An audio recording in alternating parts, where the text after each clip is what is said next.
Hey YouTube, how's it going? Welcome back to Phantom Chaser with ScooterPie666. Let's take a look at this new event that they got coming up starting tomorrow. Let's see, winner take all, victory comes with trophies, period December 12th through December 14th. Although the time they have listed here in this picture, 1300 to 23:59, is different than the time they have in the actual article up here. Let's just go to it real quick. Winner takes all. Just play in adventure mode and clear any stages to get free item every day. So you actually have to clear stages. I don't know if you have to clear new stages. I don't think so. I think you can just clear any stage.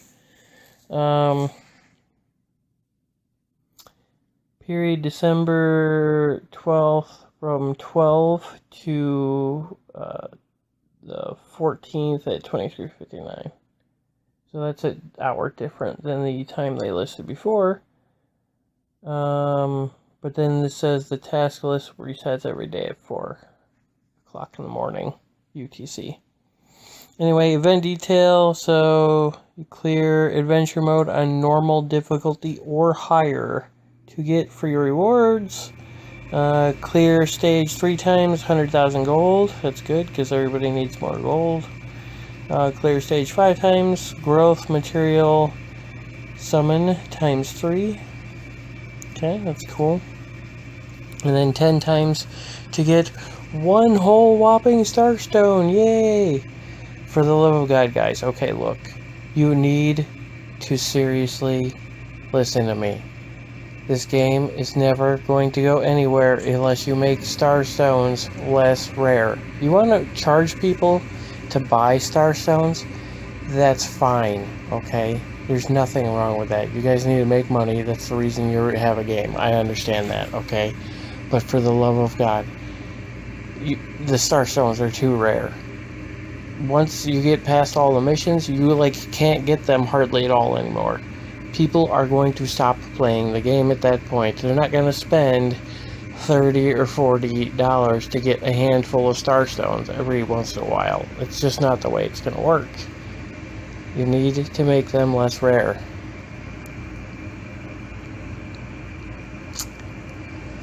Anyways, seriously, 1 Starstone for clearing 10 times. For you want to put a special event? Give us at least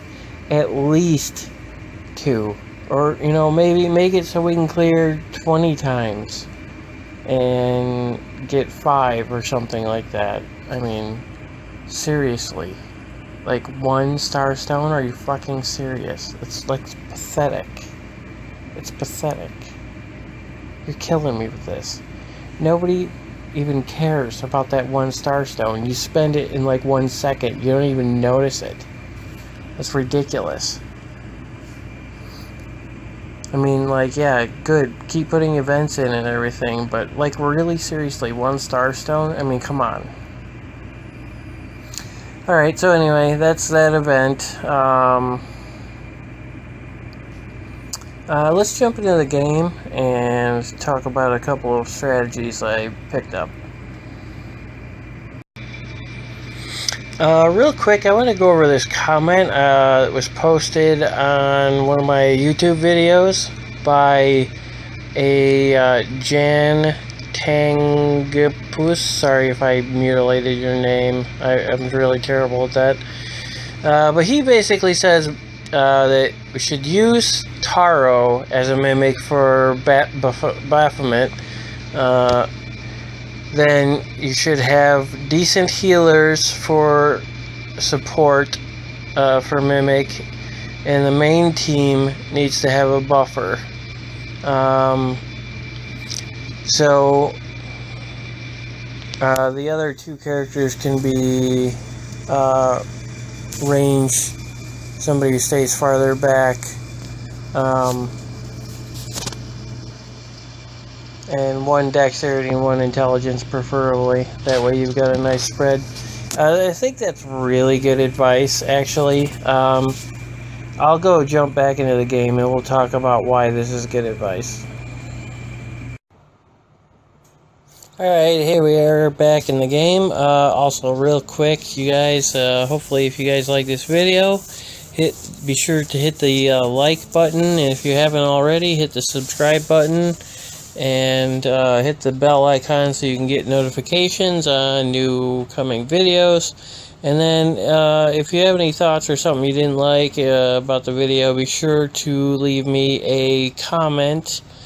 Or even if you have something that you would like to see or any of that, you know, for sure, definitely leave me a comment. Let me know what you guys are thinking. Okay, so I'm really seriously terrible with names. Jan something or other, his comment. The first thing he said is that we should use Taro for Mimic backup for Baphomet. Now let's go look at why we should do this, okay? So I've got him there already. So it's basically his first skill, right? No table manners. Restores hit points by 4,000 4 times. Excuse me. And creates a barrier that absorbs 20,000 for 15 seconds. While using the skill, becomes immune to all immobility and mind control for 1 second. So it gives him enough time to do the skill. But yeah, this definitely, I have been using this skill. Makes a huge difference for her. She's about to die. He heals her up and puts a shield on her, giving her more time to attack.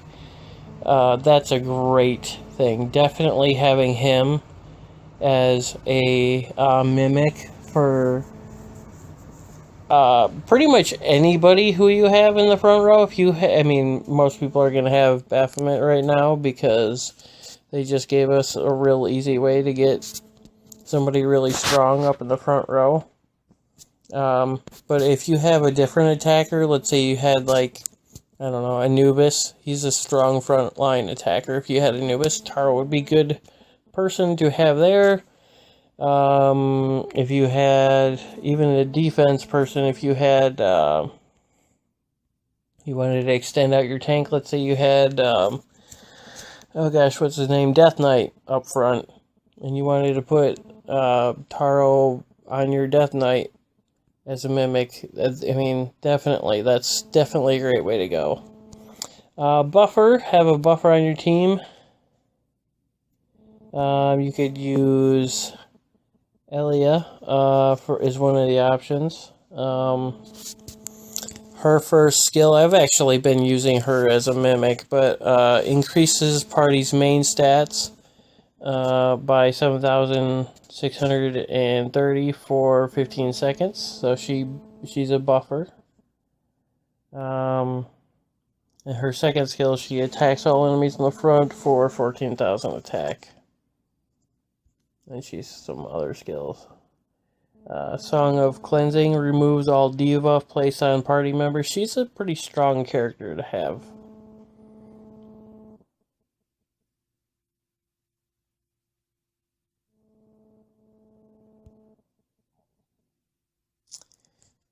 So she's a good buffer, although mine is right now only a 3-star at level 100, or 4-star, excuse me, at level 100, so I got a lot of work to do on her. That's why I've basically been leaving her as a mimic and just using her buff first skill as a mimic thing. Right now I've got Ming in the front, just because she's one of my stronger people. Applies a buff to all allies for 20 seconds. Allies who die within the buff duration are revived for 32,000 hit points. One time only revive. So that revive can be pretty handy.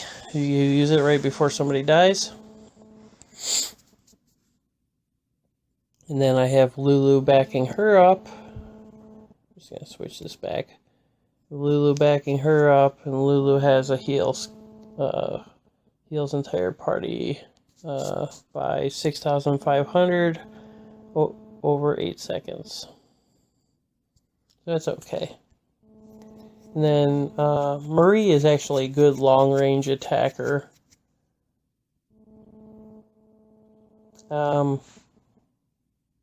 Which is one way to go. Although she's not the strongest in the world, but she does hit fairly hard, especially her aim fire hits for 46,000 and knocks the enemy back, so that could be pretty handy. And then her second skill hits everybody. Other possible options, I don't know, let's see here.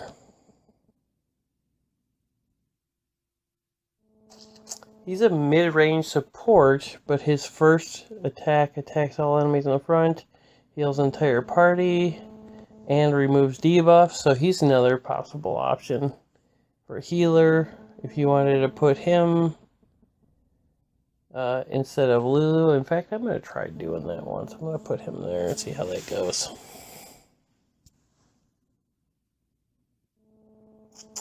What else could we do? What else could we do?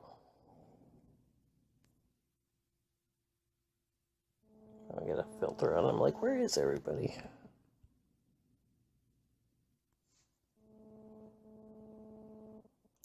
Who else? Who else? He's almost ready to evolve now. Yeah.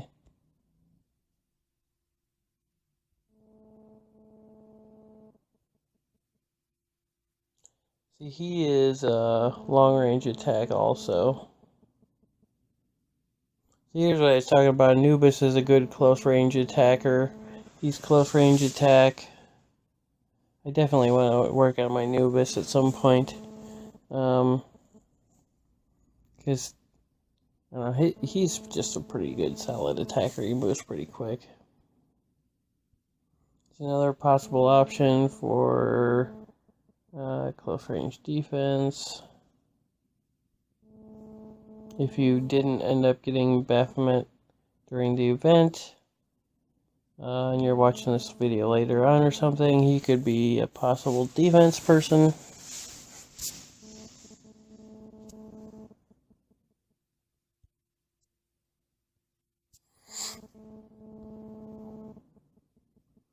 I have a lot of people I just haven't worked on. Death Knight is a good solid. A lot of people like to use him for a tank because he's close range defense. Plus he attacks up to 3 enemies in the front row. And then his Death Shield deals damage to self over 20 seconds. In exchange, reduces damage taken by 50% for the entire party and reflects damage equal to attack of basic stats. And then attacks a single enemy for a while, decreasing hit points.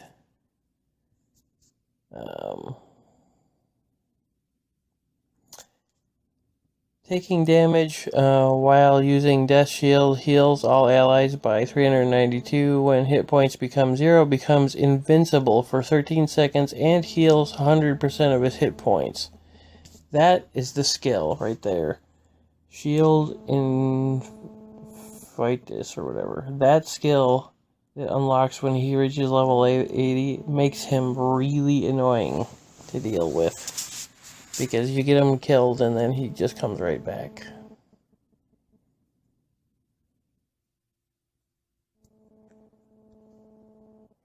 But, so basically what it boils down to is you should always look at what you have. Here's another close range attacker.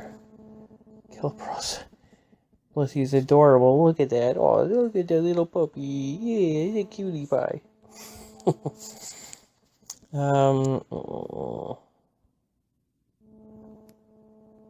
Always make sure you look at what skills people have and read what they do.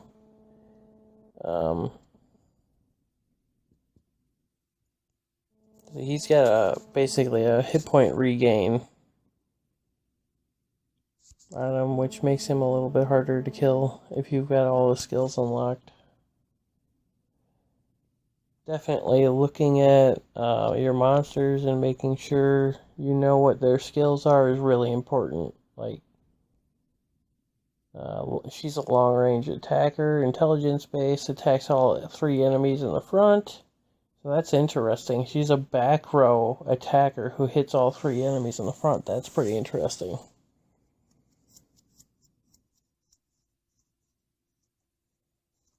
And she increases attack while decreasing defense. And then attacks all enemies in the front with a big, very heavy hit. Attacks enemy with the highest percent hit points surrounding enemies with... and its surrounding enemies with 40,000 attack. When the allies' hit points drop below 30%, increase attack by 34,900.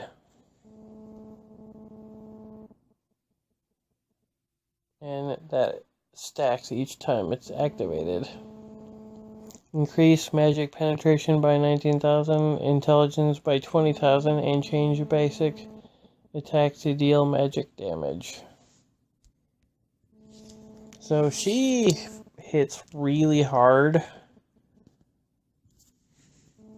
And then back row, I mean, she could be pretty useful in the back row if you need a back row attacker. Although if you put a back row attacker in, you typically are going to want a tank in the front. Somebody who absorbs damage really well.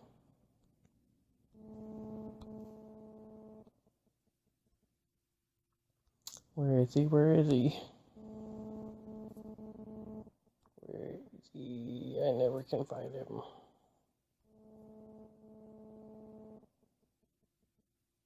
Come on. Where are you? Where are you? I know you're in here. Where the heck is he?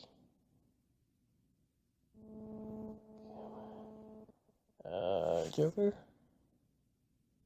No, not Joker. Joker's not the one I'm looking for. Oh, Blue Dragon. They say Blue Dragon is one of the better, sorry about the thumb, is one of the better tanks also. He's close range defense. Increases block rate by 70%, melee block by 4,000, ranged block by 8,000 for 20 seconds, and taunts 2 enemies in the front. Taunt attacks aggressor with basic attack. And then another one attacks all enemies in the front with 12,000 of its attack and applies knockdown to enemies, so he knocks them down. Attacks the enemies in the front, dealing 8,000 damage. Increase defense by 115 and block nearby enemies. Has a 70% chance to taunt and attacks all enemies in the front for 8,000. So he has a interesting skill set, very interesting. He's only a level 104 star for me right now, so I can't really use him, but who knows, maybe someday. Another one who's pretty cool. Close range control. Attacks a single enemy with 11,000 of attack. Applies stun. Cannot resist or remove for 2 seconds. Has a 50% chance to apply fear to nearby enemies. Fear equals target turns and runs far away. Full Moon increases attack frequency by 100% for 15 seconds and increases attack by 10,000. Applies fear to nearby enemies for 5 seconds. Attacks all enemies in front with 10,000 of attack, becoming invulnerable to all immobilized skills or effects while casting a spell. If fear is applied to the enemy when attacking the main skill 1, there's a 50% chance to reset the cooldown of main skill 1. Ooh boy! And using main skill 1 increases attack by 8,000 for 20-second effect stack. This guy has got potential. Like lots of it. Too bad he's only a 4-star. But he's got some potential. So anyway, that's a few of the monsters and a few possible things you can look at for strategy. Always make sure you're thinking about strategy and who you can use where, because there's a ton of combinations possible. You know, if you got your attacker in the back, you probably want a tank in the front and control in the middle. Or if you've got control, you know, you want to spread things out a little bit, and then you want your mimic team to enhance the weakness and help take away the weakness of your characters on the front row. Like, for instance, Taro is exactly the best person to take away the squishiness of Baphomet. She is level 500. I mean, and her stats are definitely better than everybody else's, but the truth is she's squishy. She's soft. So him being there, like has made a big difference. Because, I mean, I just followed that guy's advice to do that today. When I saw his comment, I was like, you know what? He's right. I'm going to try that. And I managed to make it, because I was stuck on, I think it was 7-7 or 7-8. So now I'm on 8-9. And I'm not actually stuck on 8-9. I just stopped there because I had run out of points earlier.